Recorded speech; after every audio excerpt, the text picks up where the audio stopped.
ابن انشا کی کتاب اردو کی آخری کتاب سے ایک اقتباس۔ اتفاق میں برکت ہے۔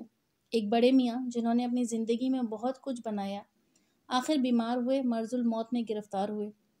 ان کو اور تو کچھ نہیں کوئی فکر تھی تو یہ کہ ان کے 5 بیٹوں کی آپس میں نہیں بنتی تھی۔ گاڑی کیا پتلی بھی نہیں چھنتی تھی، لڑتے رہتے تھے، کبھی کسی بات پر اتفاق نہ ہوتا تھا، حالانکہ اتفاق میں بڑی برکت ہے۔ آخر انہوں نے بیٹوں پر اتحاد اور اتفاق کی خوبیاں واضح کرنے کے لیے ایک ترکیب سوچی۔ ان کو اپنے پاس بلایا اور کہا، دیکھو اب میں کوئی دم کا مہمان ہوں، سب جا کر ایک لکڑی لاؤ۔ ایک نے کہا، لکڑی؟ آپ لکڑی کو کیا کریں گے؟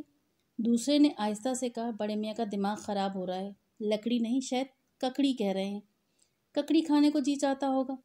تیسرے نے کہا، نہیں کچھ سردی ہے، شاید آگ جلانے کو لکڑی منگاتے ہوں گے۔ چوتھے نے کہا، بابو جی کوئلے لائیں؟ 5ویں نے کہا، نہیں اپلے لاتا ہوں، وہ زیادہ اچھے رہیں گے۔ باپ نے کراتے ہوئے کہا، ارے نالائکوں، میں جو کہتا ہوں وہ کرو، کہیں سے لکڑیاں لاؤ جنگل سے۔ ایک بیٹے نے کہا، یہ بھی اچھی رہی، جنگل یہاں کہاں، اور محکمہ جنگلات والے کہاں لکڑیاں کاٹنے دیتے ہیں۔ دوسرے نے کہا، آپ آپے میں نہیں ہیں، بابو جی بک رہے ہیں جنوں میں کیا کیا کچھ۔ تیسرے نے کہا، بھائی لکڑیوں والی بات اپن کو تو سمجھ میں نہیں آئی۔ چوتھے نے کہا، بڑے میاں نے عمر بھر ایک ہی تو خواہش کی ہے، اسے پورا کرنے میں کیا حرج ہے۔ 5ویں نے کہا، اچھا میں جاتا ہوں، ٹال پر سے لکڑیاں لاتا ہوں۔ چنانچہ وہ ٹال پر گیا، ٹال والے سے کہا، خان صاحب ذرا 5 لکڑیاں تو دینا، اچھی مضبوط ہوں۔ ٹال والے نے لکڑیاں دیں، ہر ایک خاصی موٹی اور مضبوط۔ باپ نے دیکھا تو اس کا دل بیٹھ گیا۔ یہ بتانا بھی خلاف مصلحت تھا کہ لکڑیاں اب کیوں منگوائی ہیں اور اس سے کیا اخلاقی نتیجہ نکالنا مقصود ہے۔ آخر بیٹوں سے کہا، اب ان لکڑیوں کا گٹھا باندھ دو۔ اب بیٹوں میں پھر چہمنگائیاں ہوئیں، گٹھا وہ کیوں، اب رسی کہاں سے لائیں؟ بھائی بہت تنگ کیا ہے اس بڈھے نے۔